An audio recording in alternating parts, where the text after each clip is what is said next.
Why, hello there, and welcome to Free First Magic Mondays. Did I Yeah. say it right, Tom? You said it perfectly. I can't believe you can still say that after going around the world for like a month. That's impressive. Oh my gosh. I think what I'm gonna do is I get to look at gallery Yeah, because you can look at gallery. you're record. Is that okay with you, Tom? Are you gonna be jealous? I get to look at everybody's faces, right? Oh yeah, I don't care. I'm jealous all the time, so who cares? So, hi Rick, hi Karina, hi Dwight. Wonderful to see all of you today. I'm gonna remove my pin. Sorry. I'm so disorganized. It's horrible, isn't it? All right. So this is an interesting this has been a really interesting time. I'm still in Portugal. We'll be returning on Wednesday to Florida. And I kind of knew, like everyone says, that travel is transformational, especially when you go to another country, especially if you're going on road trips, especially whatever. And what I didn't know and what I still don't know is what the nature of those transformations will be. I'm still in the midst of them. I'm still sitting in a lot of this. And hi, Donagita. I know you've done some travel transformations of late as well. So great to see you. So I want to invite all of us to explore this. Maybe you'll think about your own experiences with travel and transformation. And perhaps we'll discuss them also. So let's see. I guess I'll jump in with a little bit of an update on my situation, Tom, and then do you want to jump in after that? Does that sound good to you, or is anything occurring to Yeah, you at yeah. this I'll moment? I'll jump I'll jump in after you. Yeah, because apparently I forgot to plan. Yeah. Oops. No, that's pretty normal for me. Yeah. Well, And that's part hello, that's part of the magic. and hi to Cheryl and Nancy and Natalie. Oh my God, you get an extra special hi. So so I came to Europe. I came to this trip with not with fixed expectations, but apparently I had a lot more expectations than I realized. Mm. I had an idea of what I thought was going to happen and some of the things, and one might even say that they might even have looked a little bit like an agenda, the evil agenda. I don't think, by the way, that it's a bad thing to have expectations or agendas. I'm kind of making fun right now. But things did not go the way that I thought they would. So here's what I thought I was getting into, right? I'm coming to Portugal, and basically getting together with friends, visiting a friend's place, staying with her for like 5 days, and then getting on a plane to Geneva, Switzerland, and going to a chalet, which actually turned out to be in France, to do some like co-working for a week before flying back to Lisbon and going to this event called the Gathering of Tribes, which was a 5 day camping experience out pretty much in the middle of nowhere in Portugal, with compost toilets and like 2 showers for a couple hundred people and a very muddy river. So these are the things that I knew I was in for. And at that gathering of tribes, thought that I would be leading a bunch of experiences. One in particular that I had been working on with a collaborator, a co-creator for weeks around conflict. Like we were going to be working with conflict. And how cool is that? We were going to lead that experience and other things about the nature of regeneration and tools, because the whole Gathering of Tribes event is around regenerative living and eco villages. So I think there were a couple other events, like my name seemed to be next to all the potential workshops that we were talking about doing. So I was like, oh, okay, we're going to lead all these workshops and do all this stuff. Well, and then after the Gathering of Tribes, we rented an Airbnb to do more co-working and workshops and voyages and all this cool stuff. So that's what I thought was going to happen. Now, the first part of the trip pretty much did happen the way, more or less, the way that I thought, of course. but things were different pretty much right away because we got to Geneva. We went to this chalet in France, which is super cool, by the way. It was beautiful. If you picture like this, the Swiss countryside on the ride out, it was hills and green and just really gorgeous. And the chalet was rustic, but super cool with a sauna. And it was like all the work that we had planned to do didn't want to happen. So, so I'm there with my two business partners, and I'm gonna say hi to you, Kate, because it's lovely to see you. And one in particular is like all about, we got to workshop things. We're gonna do stuff. He's got his whiteboard up on the side of his camper van and his markers, and we're gonna do things. And we did, but we also didn't. Because it turned out that there was something else for us to do. These are people I've been talking to for months and in some cases years, and we had never met in person. And we were creating all these things through the magic of Zoom, relationships and connections. And there was something about being together in person that was different, that was asking for a fuller experience of who we were, and that wasn't just about work. It was in the little moments where we're making dinner or deciding who's going to go shopping, right? Like there was so much happening. It was what happens when you're hanging out with somebody you've never seen in person before and you're in a low mood or they're in a low mood. And how do you navigate that when you're supposed to get stuff done, right? So it was really interesting. My expectations weren't met there, but we rolled with it pretty well. And then came the gathering of tribes. And this thing was kind of a shit show from the beginning because it had very little organization. In fact, the guy who hosted it has declared himself an anarchist. And so you imagine it was co-organized by these camps, separate camps. And in each camp, you could have different tribes of people. And the camps could do whatever they wanted. And what our camp wanted to do, the name of which is Elegant Earth, was to make sure that our camp members had food and accommodations, because those things were not included. So we ended up organizing food for the entire group and tents, glamping tents for the entire group as well. So that took up way more time than we thought. And we didn't put a lot of attention on what we were going to do there. But what really made it not go according to plan, aside from conflicts between, we had like warring tribes in the beginning, struggling for territory. I'm dramatizing a little, but not very much. But what I didn't anticipate was that our camp was I've nicknamed Camp COVID because we came down with COVID, myself being one of those people while we're in Portugal. So I had 101 fever in a glamping tent, no energy to do any of and I isolated, right? So we had like 4 members of our camp isolating together in a big tent. No energy to do these events that I had been planning to do. No desire, or, I wanted to isolate, right? But also no desire, even before that, to hang out with people. It was like I felt myself withdraw, and I'm like, I'm doing this all wrong, right? This is not how it's supposed to go. This is not what I came here for. This is not what I signed up for. But of course, that's not true because it was life. It's life. It's how it goes. And what do I think about this? Some of the things that I've taken away, that I've seen already, I kept bumping up against my own bullshit in these travels, in these experiences.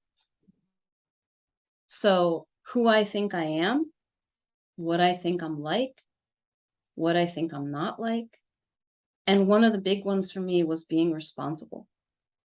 And I kind of thought I'd seen that before, that, oh, I don't need to be responsible.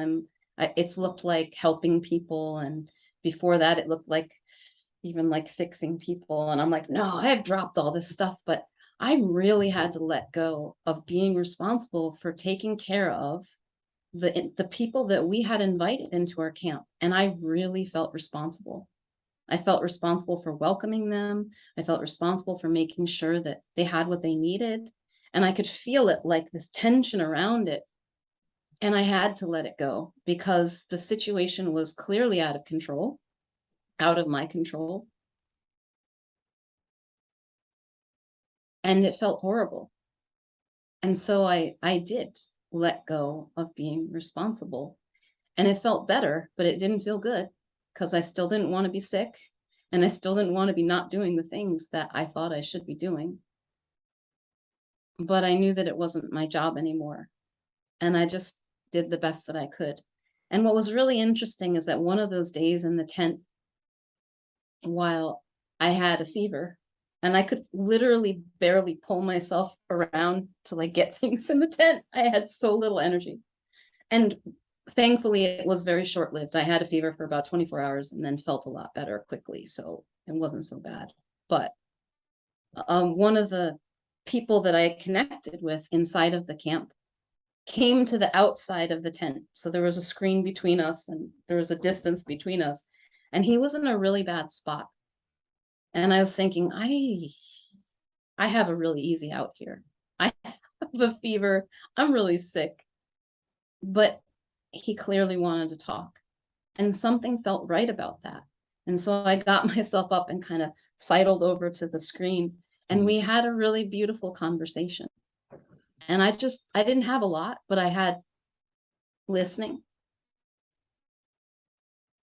And it felt good to show up for him the way that I was. It felt good to show up sick even. And it felt like that's what I was there for. And as I think about it now, that's how I want to show up.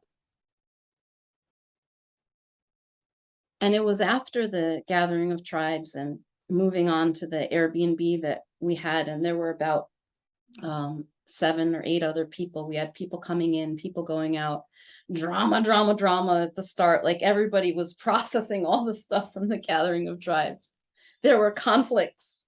There were arguments. There were power struggles.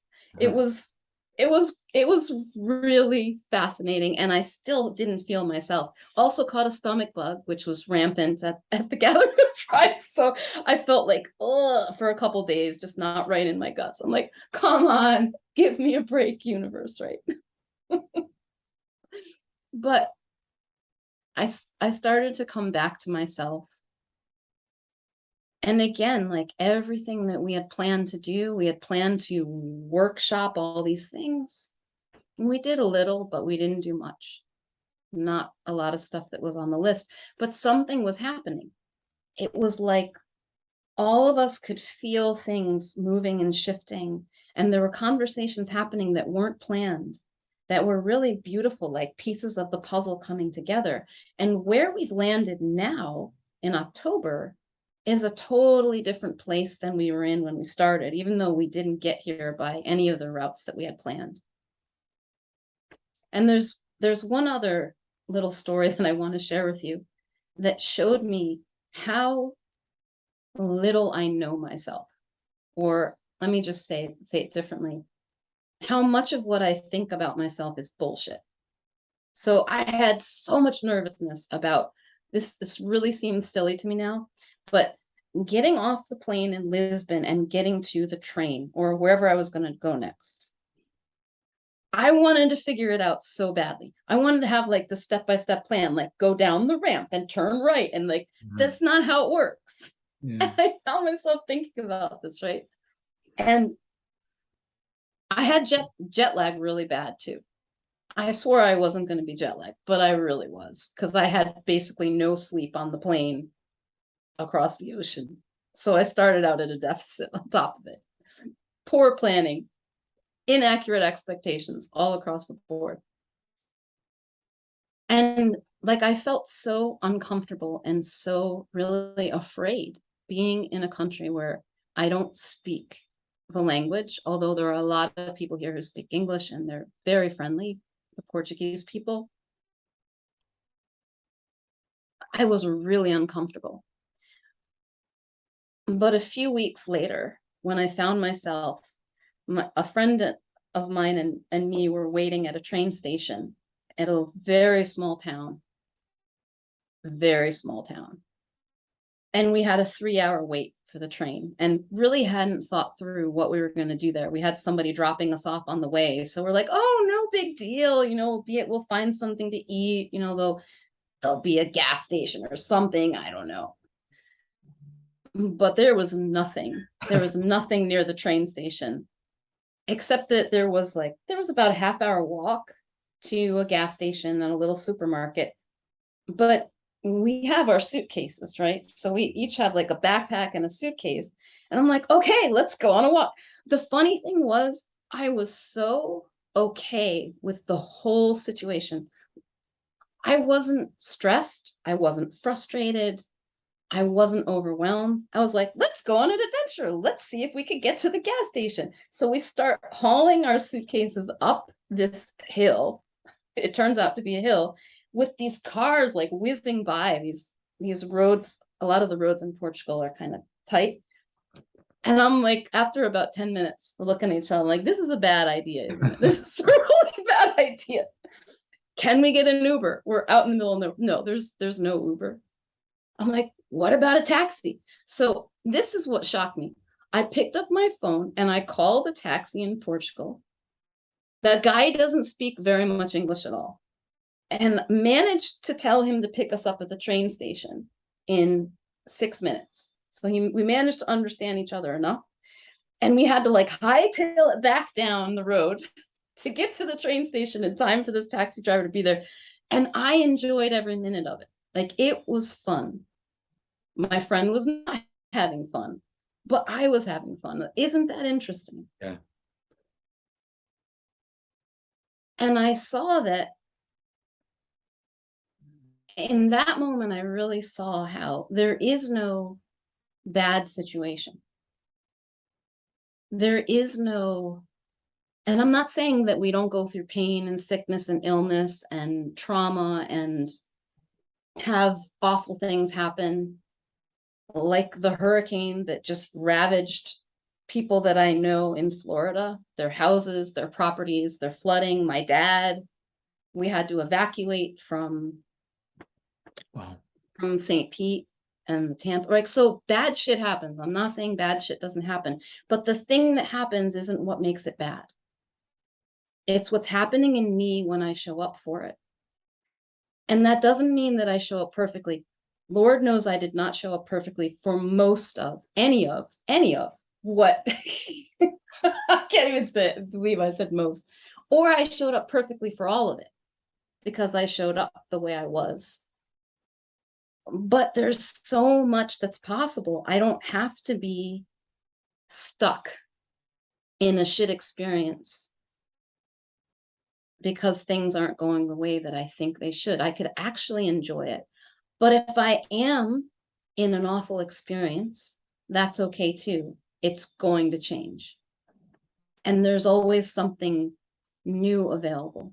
There really is. Just like that moment when I was able to listen with a raging fever. I was able to listen to somebody who just wanted to be heard and feel connected for a couple minutes. Somehow that was there for me. And I didn't have to do that. So this is the kind of thing that I've been seeing from this trip, and I'm sure I will write about it and more things will reveal themselves. But I just wanted to share a bit with you and see, Tom, if anything's occurring to you to share around this, and then maybe we'll discuss. Yeah, well, thank you for that. That was wonderful story. And you know, when you were talking about a couple of things, one is, it seems to me like when things are kind of going badly, right? That's one thing, but we still have something in us. to allow us to cope, at least cope, if not more. But then also what you said about like being in what your friend would describe a bad experience, and maybe you would too, but then you were enjoying it. So that's a gift to know that we can do that. And I was in just up in LaConner, Washington, to see George and Linda Pransky in person with like 75 other people. And this theme came up a few times. Um, it was really powerful for me because one of the things that came out is that we can do things that we want to do even though they're hard or they feel bad. And I saw that more deeply than I had before. And there was just a little simple story that showed how something changed in me during the weekend. I got a message from my brother in Philadelphia, who is traveling next weekend to Phoenix, and he asked me to go meet him there and join him, and I was like, okay, yeah, I can do that. But I was on a break from the seminar that we're at, and what was really interesting was I just had my phone. Trying to book a flight on my phone was like maddening because I kept switching screens and I kept losing everything that I just did. I was getting all these error messages, and I was noticing as I was doing this, oh, I'm just going to do this later, or maybe I won't go. This is just too much of a hassle to try to do this thing.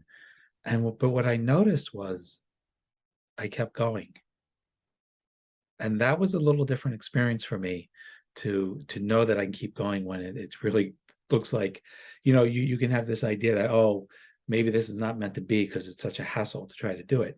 But I didn't think that way. And that's kind of like a small example of something that happened. But it's really the same thing, Steph, that you were talking about, like the same thing that's in you that allows you to meet that person when you are so sick. The same thing that allows you to like cope or thrive even in these difficult circumstances, and to enjoy things that you kind of easily find enjoyable, but to enjoy things that you don't find so easy to enjoy. I think that's like, what a wonderful life to be able to do that, or to be that way. And so I think there are I think pretty much our trips were exactly the same.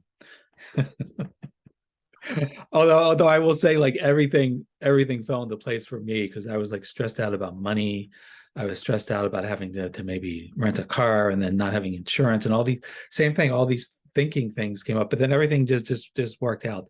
Someone let me stay at their house, and then at the last minute, someone was driving from Bend, Oregon to Washington. So I just got to hop in a car. But the thing is that in the past, that might have been the point of the story. Like, oh, look how great everything worked out. But it's not really the point. It's not really the point. It's really what you described, with things not going the way you expected or the way you wanted. And then like, here you are in your radiance right now, like sharing with us and looking back on that. And it's just so nice to know that we have that, isn't it? We have something in us that allows us to live through all this and thrive even. Tom, there was something else that I saw, because in my safe and comfortable little world, I get to have so many gorgeous conversations with people like you, places like this, where I spend quite a bit of time looking within and really getting quiet and settled. And I was very out of my comfortable little world, and there was a lot of noise in my head. And I noticed it, and I wasn't doing a lot of those things that regularly I do, right? And this is not me about to tell you what some people would tell you, like, this is the importance of your morning success routine, and this is why you need to meditate or stay in the conversation, as they say in the 3 Principles community. Like, that's not the point of what I'm saying. I noticed there was a lot of noise in my head, but no matter how much noise there was in my head, and no matter how much was going on any given day, in all of these ups and downs, there were moments of quiet. Yeah. There were like little experiences of, like, I'd just be like looking at the river or something and go, oh wow. Or listening to some music, or Kate and Win on the podcast. And like, or just talking to somebody and listening to the person in front of me instead of the noise in my head. It was still available. There wasn't anything missing out of my routine, out of my environment. The same things were the same thing, the same space of everything, whatever you want to call that, was still available for me. And sure, maybe there were more moments than usual when I wasn't paying attention, or was paying more attention to the noise in my head, but damn it. And I don't know what made that different at the train station. Like, why was that any different? It wasn't like I was in a great mood that day because all these great things had happened. Actually, it was a really turbulent day. I was trying to figure out when I was coming back to Florida, right? Because there's this hurricane bearing down, which ended up hitting pretty much the day after my flight was scheduled to book, and if I to return, and if I had been on that flight, my flight would have been, it was canceled, and I would have been stuck in Boston, right? So I'm like, do I fly back now? Do I postpone? When do I postpone to? How long is too long? They're like, is the storm coming now? Is it going to be fast? Is it going to be slow? Like, like so much stuff that I just couldn't know. Why the hell did I show up in a delightful state of mind to wait for 3 hours at a train station in the middle of nowhere, which actually ended up being closer to 4 hours because our train was delayed another 40 minutes? Mm. Like, there's no rhyme or reason to that. I didn't get myself into the proper state of mind for it. That's a miracle. And it's not something that I could plan. And it is something that is available. That is magical.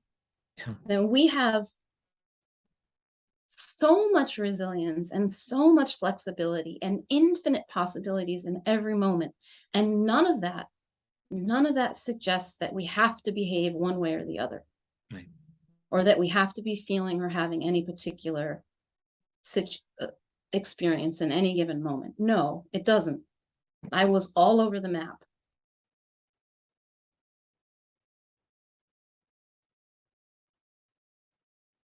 So I'm wondering, as you've been listening to this,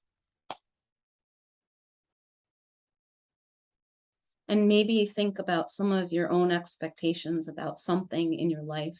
I'll encourage you to think about, maybe an area in your life where you either think it's going to go really well or it's not going well, or you have some kind of expectation about what's going to happen or what might happen. Maybe it's a fear about what's going to happen, or maybe it's a hope for what will. And just take a look at that in this moment and just notice that. Like, notice what you might have on it. Positive, negative, good, bad, it doesn't matter. And just see that. And let that be okay.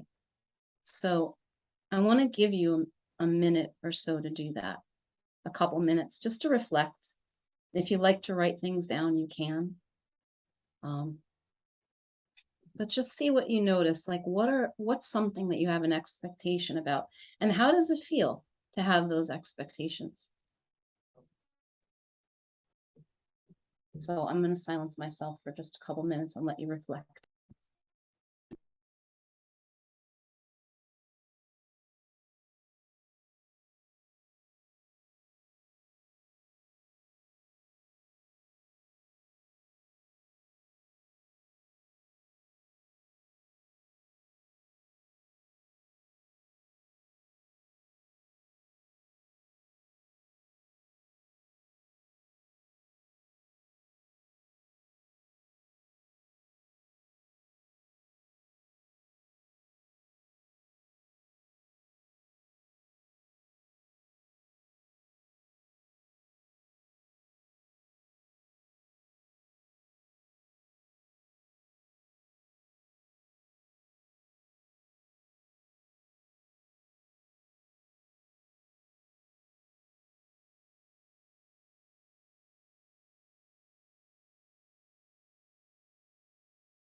So I'm going to ask you to come back.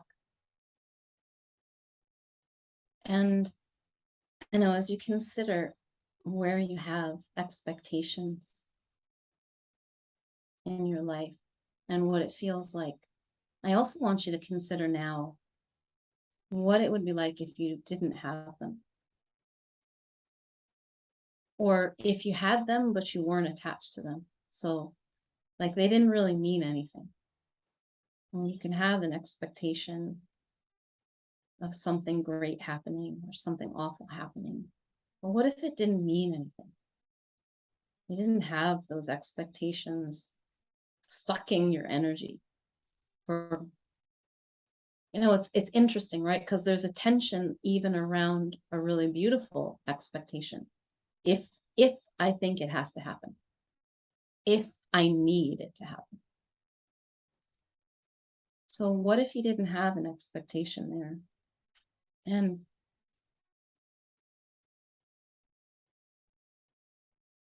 maybe you can just feel it. How would you show up without an expectation, without attachment to it? And I really felt the difference. I am feeling the difference in that, in the different experiences I've had over the past few weeks, where I was really attached to an outcome, and then when I let it go. And I keep coming back to this thing that I might call surrender, which doesn't feel like giving up. And it doesn't feel like not going after what I want or not taking the actions that are mine to take. It just feels like it's not my job to make it happen. And it's not, and it's okay, whatever does. Like this thing, this moment, this experience is exactly what it's supposed to be.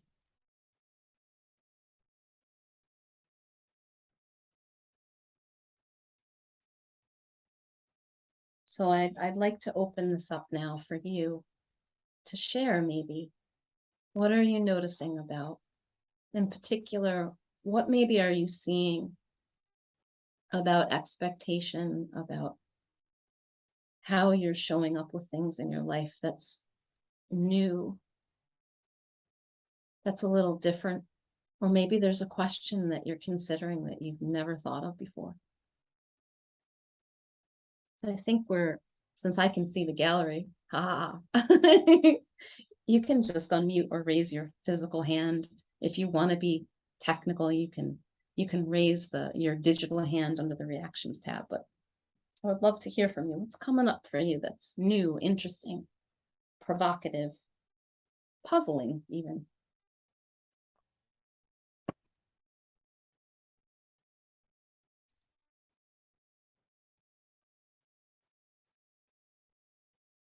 I see Karina and then Nancy. Yeah. Hello, everyone. So I had an example this weekend of, I guess, looking at it now that you've described it, of an expectation, which was around my son and my ex-husband. So just brief, basically my son didn't end up going to his father's because my son said he didn't feel well. So my ex-husband decided he wasn't going to have him, I guess, because he didn't want to risk getting ill. And I noticed how my first reaction was furious, was the unfairness, was the victim, was all of that. And then I too attended, but virtually, the Pransky retreat. And one thing that had really struck me on the Friday night was Linda talking about living in the feeling of enjoyment and how that's always available to us no matter what. And it suddenly occurred to me, well, I'm not enjoying this feeling that I'm in, what I'm creating here for myself. What if I could just choose to enjoy having my son with me? Actually, why not? And it was incredible how when I dropped the expectation that my husband should have turned up, that it was, more the expectations around joint parenting and all of that. When I dropped all of that and was just focused on, well, how about enjoying this and making the most of it? In like a couple of seconds, I went from being really furious, thinking I was going to, because there's been a number of other things going on, instruct solicitors, trying to sort this out, to, hey, let's see how we can create really great time together. My son and I had a beautiful weekend together because he wasn't really that ill, but anyway. And it was just that change in feeling. And I couldn't even, when I thought back to how I was feeling before, I guess because I dropped the expectations, so I just made the intention to really live from enjoyment. I couldn't even feel the anger that I had just seconds ago. It was so strong. But then this morning I had another chance, this time slightly different. My son's lift to school, she was ill. So he was going to take the public bus, and he waited for the public bus and it never showed up. And so I had to take him to school, and I had to miss a call. And I noticed how I was not able to find that feeling of enjoyment. And I guess I wasn't committed to it fully enough, that's my only sort of guess as to why I wasn't able to reach it, because it wasn't even it didn't feel as significant as the Saturday one. So it's really interesting, isn't it? Is like, I expected that bus to show up and it didn't. I was really furious that I had changed my plans, but I could have gone to the feeling of enjoyment and thought, hey, I get some more time. And I actually, it turned out really well, because I hung out I stopped and stayed and had a coffee. So I guess I then found that afterwards. But yeah, it's powerful, isn't it? The whole expectation thing, when our well-being or sense of worth or whatever it is that's about us that's tied up in that expectation, as soon as we drop it, this freedom is like instantaneous. Because at our nature we are happy, peaceful, and so when we let go of what's creating that noise, we can find, even if it's just a pause, that feeling of enjoyment, and then it grows if our focus is on that. So yeah, I just thought it was so cool and timely how Linda spoke about it on Friday, and then I had the opportunity to practice a few times. Anyway, I'll stop there.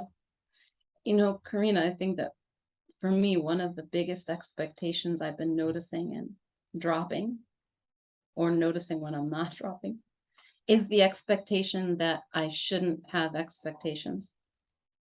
Or the expectation that I shouldn't, like, I should be able to get out of this experience because I know this thing. I get it. Like, nope.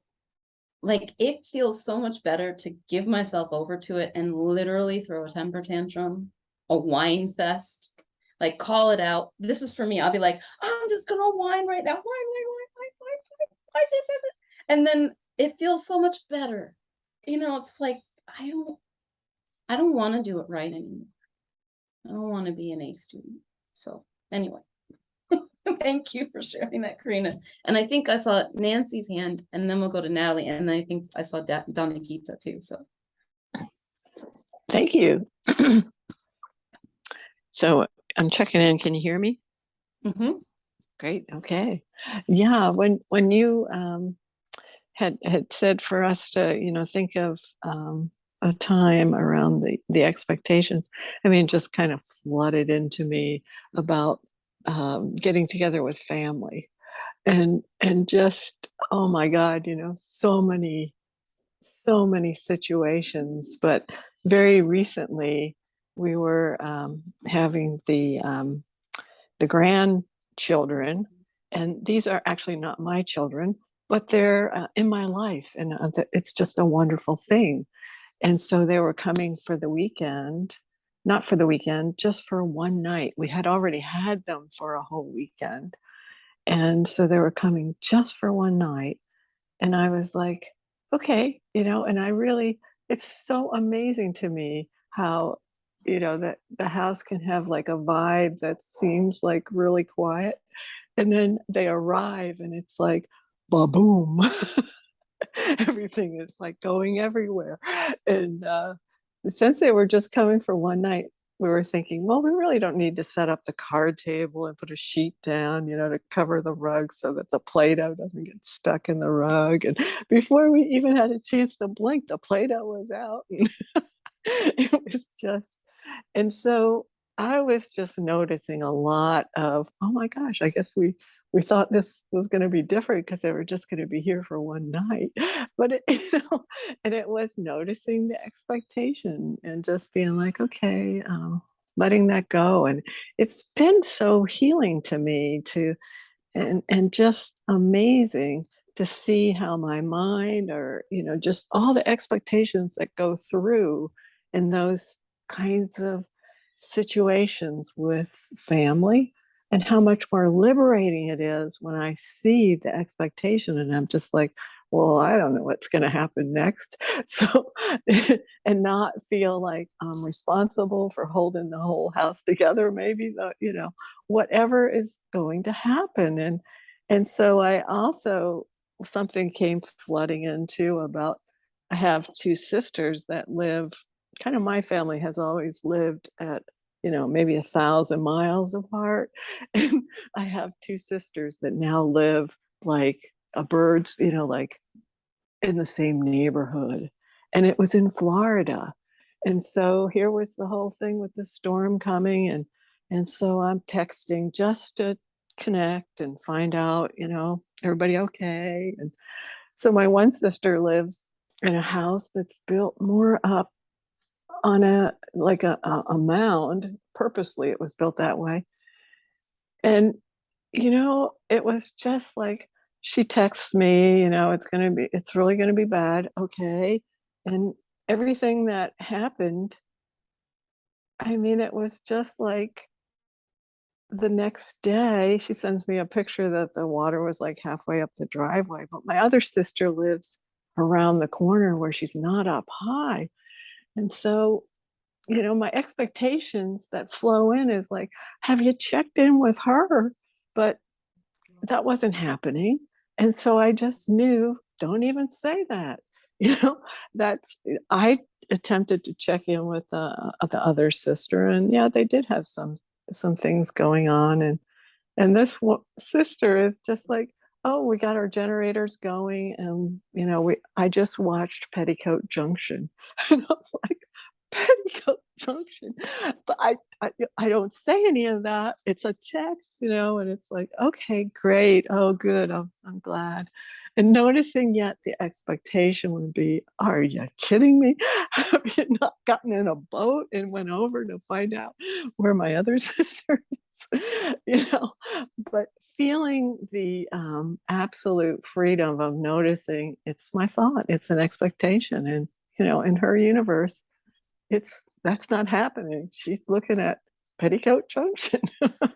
And so anyway, it's just, I guess the thing that I wanted to share is just the liberation that I'm finding around seeing expectations floating through, and getting along so well with this new family that I have of these grandkids and whatever, by really noticing my expectations and letting them go.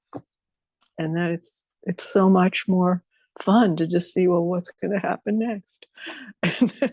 Anyway, I don't know if I'm conveying it well, but that's what came to me when you raised that. And I just felt, wow, it's really such a liberation to see all those expectations. And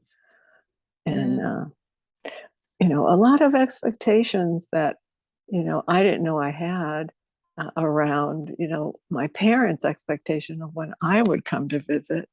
And it's like, well, good luck with that, and it's like realizing that I don't have to fulfill any of those expectations either. So it's just like seeing the power of the expectation and seeing the power of, oh my gosh, that's what it is. And I can just come back home to the joy of what's going to happen next. And let's watch these two little kids take the Play-Doh out and start banging it on the floor. And it all comes together. Yeah. That's So beautiful, thanks. Nancy. Oh, Thank you. Thank For you. sharing that. Beautiful moments. Beautiful moments of life. Yeah. Oh, did you still have something, Nat? Yeah.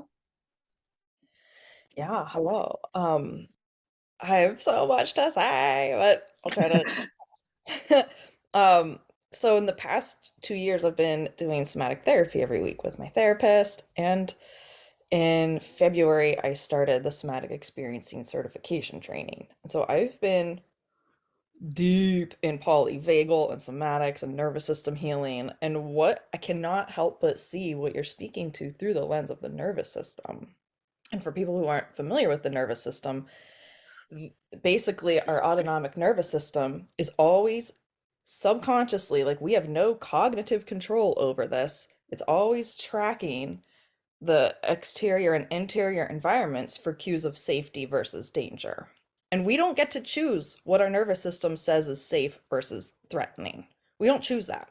That's comes in from our childhood, from how we grew up, from how we learned how to regulate our emotions from our caretakers. So if they didn't know how to regulate their emotions, we didn't learn that. Like this is, and that, Steph, you said something like there's no bad situation because you and your friend both were having different experiences at the train station. And it's like your nervous system is like, this is great. Like for whatever reason, whatever combination, your nervous system was like, fuck yeah, we're going on an adventure. Versus hers was like, we are in like, so it sounds like to me some level of her was in danger mode, and that's the thing is like a gunshot or the sound of a dog barking or these different things can all, someone who's into hunting, the gunshot doesn't bother them, but someone who's got like PTSD from war, this could trigger them.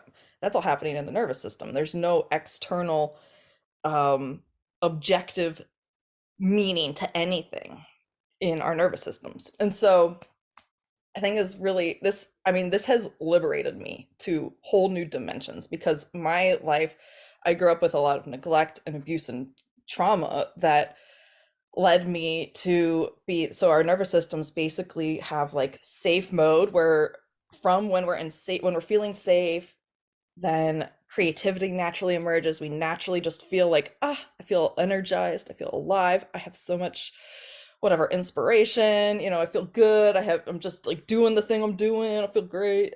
Versus we have threat response, you've probably heard of like fight or flight. That's mobilization. Okay, threat, I'm gonna fight it, I'm gonna flee. But if we can't fight or flee, then our body goes into life threat. We're like, we can't conquer this, we're fucked. Like, I'm going into freeze mode. So that's immobilization. And what can happen in immobilization is extreme freeze of shutdown. And that's where your body is like, I'm going to just try to make it through this life threat. I'm going to pretend I'm dead. I'm going to shut all the systems down to just barely enough to survive. It shuts down, your digestion. It shuts down your blood flow. It like slows everything down. And humans are not meant to be this slowed down for a long time. And so I basically lived my whole childhood in like shutdown mode. I didn't even know how to be mobilized and fight. Like I had to learn how to be angry again as an adult. And so the wild thing about this is learning how such simple things in my environment could trigger my own shutdown mode. And in shutdown mode, I don't have a choice of being like, oh, my expectation. It's like my body is like, oh, you're in a life threat, you're fucked.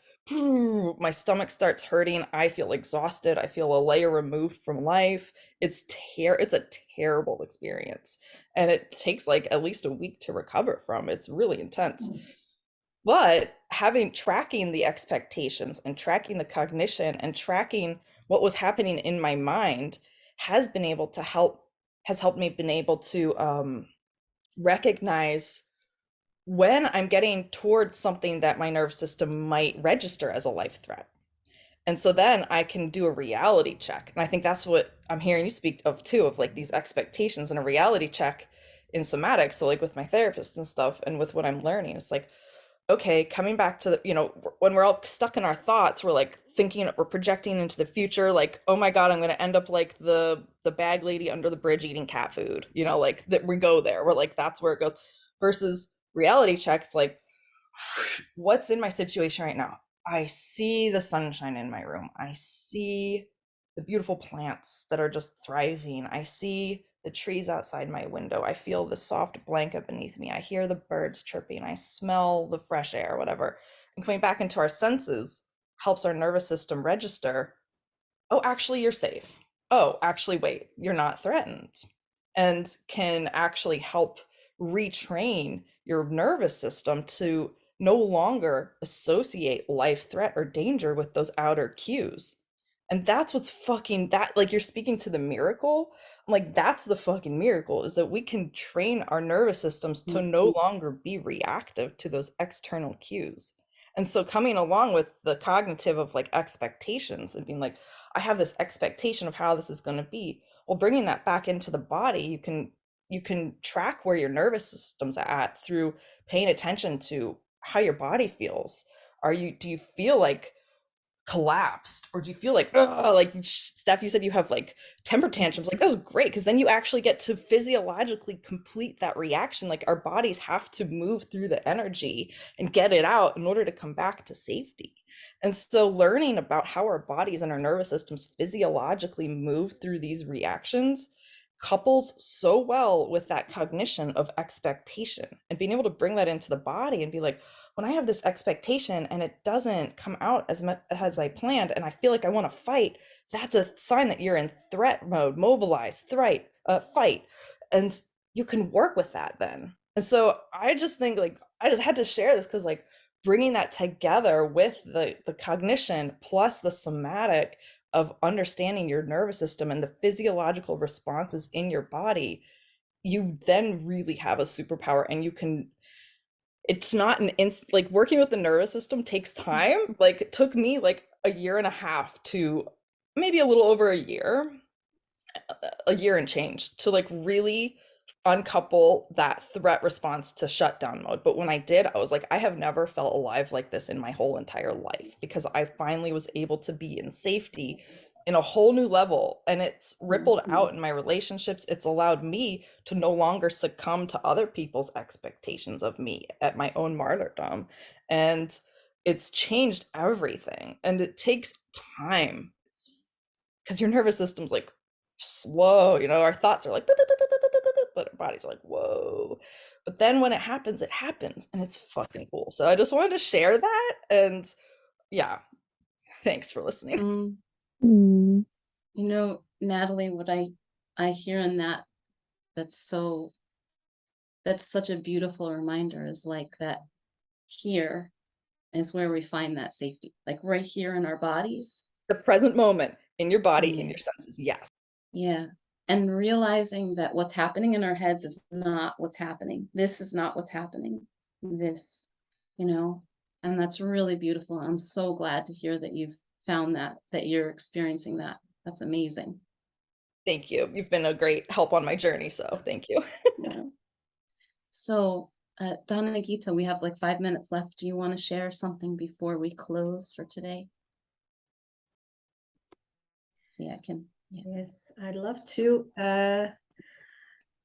Quite similar experience like you had. I went on a journey to Ireland, and I was leading a group, and we've planned this for 2020, for 2021, and now finally in 22 we went. So you can imagine the kind of build up. So 2/3 of the people were kind of the old group that wanted to go, and 3 jumped on in last minute, kind of couple months before. So that was a little bit of a incoherent group. And I remember I just painted this. Oh, it's a drawing. Wait a minute. Can you see it? So this sun is kind of the vision that we had of the beauty. These were fears, like, driving on the left side. I was afraid that we might have a lot of rain, because all July was beautiful. So I thought sometime the rain will have to come. It didn't. We had the opposite problem, like of 27 degrees, which is, I don't know, 90 in US. Very hot. So we had different problems, and I became ill. Whether it was COVID or some belly bug. It felt like a belly bug. I don't know, but I couldn't really lead. So I had to let go of my leadership role. I had to sort of give it to my partners. I mean, who I worked with for quite some time. We know each other, so they would take over, and we have hired a guide for things that I would have liked to guide. So it was horrible. I felt, all of these judgment. Oh, I didn't prepare well enough. I was too tired. That's why I got the bug. All of that kind of shitty stuff. And also, then I felt that I got reduced by the group to be a travel agent. I wasn't, the lead of the spiritual lead of the group anymore. I just was, saying we go there, we have this hotel, we have that, we eat here. So that's where my energy just was. So, and it was so hard. It only started changing about 2/3 into the journey. And the interesting thing is that I saw everything what was happening in the group. And then there was one day, like second last day, one of the ladies exploded. And I could see that happen. I could see that building up. It did nothing, it has nothing to do with me. Just, stuff going on in the group. And she exploded. And I could stand there, similar to what you just said. I could stand there and just let it through. It was hers. I didn't take it personally. So even though I was so weak and uncertain, I didn't feel accepted by the people, which is, one of my patterns that I faced. And it was like, oh my God, yes, there is a storm going on, but I'm not in it. I just see it. That was very, very beautiful to see. And only later, after I came back, I would go back into the situations, and through my third eye, I could see so many things that were happening that I could not see there. I mean, I could see them, but I could not process it there. So it took me 3 weeks to digest the whole journey, another 3 weeks. But it is possible, and that's so incredible. It was possible to be completely centered and have everybody else have their dramas. So that's one of my experiences there. It was a beautiful journey, by the way. I just didn't enjoy the way I thought I would enjoy it. That was my expectation. That was not met. I love what you said, Donagita, that there was a storm going on, but it wasn't me, it wasn't mine. Yeah. Like you could just let it move on through. Yeah. What a beautiful thing to see. How cool. And we've got like about, Kate, can you take us home in a minute? You wanna? Or thereabouts? Yeah, I don't know. I'm such a slow talker. So maybe All I right, can till another I'm just time. kidding. It's okay. Are you sure? Check Yeah. in, really. I feel like expectation has a weight to it. Like,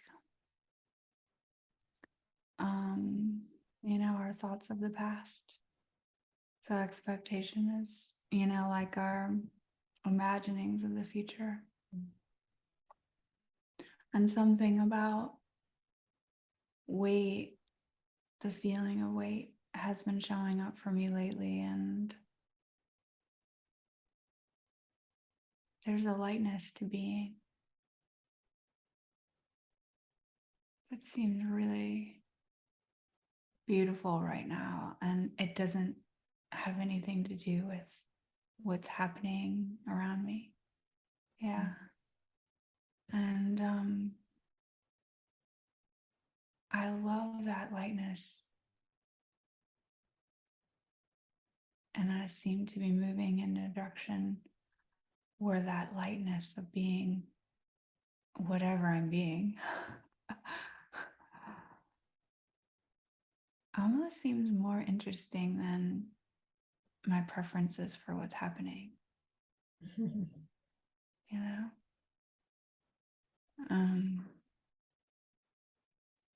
So even with the hurricane, and I love Natalie, I love your words so much. You said a layer removed from life, which I think is really beautiful. I know it wasn't really beautiful in the way you were describing it, because it was a different thing, but I think when we find ourselves in a lightness of being in moments, especially when you would think it would be really heavy, I feel like that's like your conversation with the guy when you're really sick. I don't know, it has a lightness, a feeling. It's very different no matter what our circumstances are. I don't know. So that's just something that showed up for me lately. Thank you, Kate. Yeah. And I feel it as you say it. And I know it myself too, when I'm being light with what is instead of heavy with what fighting what is. It's just like being with it always feels better. It's always easier, even when it's still hard. Yeah. Thank you so much for coming, for showing up, for sharing what's happening in your life, and for listening to some of what's been happening in mine of late. And I'm very excited actually to come back now this month and see what's happening now, because things look really different on this side of September. And we'll see. So I will be keeping you posted, I'm sure. Tom and I we'll have some new adventures happening in the community. And I hope to see you there. Thanks, everybody. Thanks, Steph. Yeah. Thank you, Take care, Tom. girls. Bye. Take care, everybody. Bye, thanks. Thank you.